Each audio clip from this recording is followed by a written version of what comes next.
Montana. Most people think it's just big skies, empty plains, quiet. But what if I told you it was home to some of the bloodiest, richest, and most shocking chapters of American history? And almost nobody talks about them.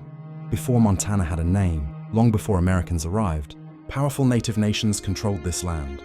The Blackfeet, Crow, Salish, Pend-d'Oreille, and Assiniboine weren't just surviving. They were ruling trade, politics, and alliances across the northern plains. The Crow Nation, for example, made alliances with the US military to protect themselves from rival tribes, a decision that would save them and change their fate forever. Then came 1803, the Louisiana Purchase. Suddenly, Montana belonged to the United States, even though no American had really explored it. 2 years later, Lewis and Clark arrived. Their journals described rivers teeming with fish, endless grasslands, and mountains that seemed impossible to cross. But they also described grizzlies so fierce that one reportedly took over half an hour to die after being shot multiple times. Montana stayed wild, until gold changed everything. In 1862, gold was discovered in Grasshopper Creek. Boomtowns exploded overnight. Bannack became Montana's first territorial capital, and one of the most dangerous towns in America. Why? The sheriff, Henry Plummer, secretly led a gang of road agents. They robbed and murdered travelers carrying gold. By the time the truth came out, over 100 murders were linked to his gang.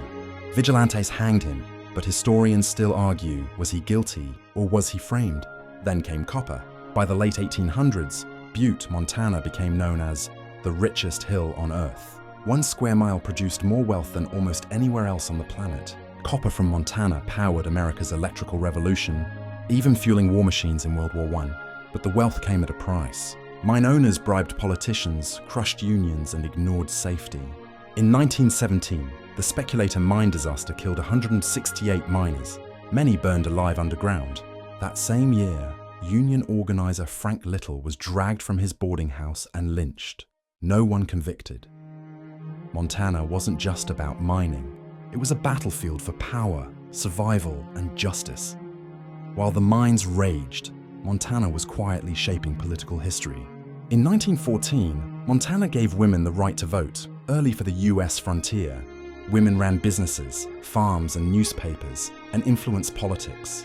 Jeannette Rankin, Montana's congresswoman, made history as the first woman elected to Congress. And she voted against World War I.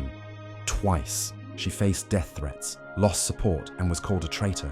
Yet she became a symbol of courage and principle. Meanwhile, Montana became a heavily monitored state.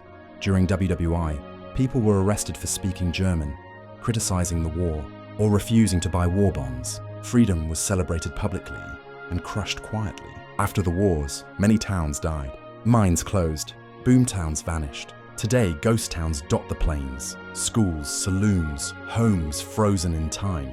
Yet Montana's influence didn't end. During the Cold War, Montana held more nuclear firepower than many countries combined. Hidden in missile silos across its plains, ordinary life on the surface, but beneath, the power to end civilization. Even today, Montana faces new battles. Vast tracts of land are owned by corporations and billionaires. Some argue the state is slowly being sold off, piece by piece. Independence and freedom, the very values Montana was built on, are at stake.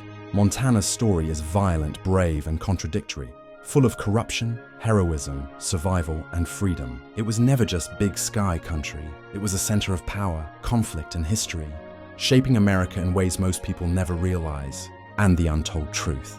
The forces that shaped Montana are still shaping America today.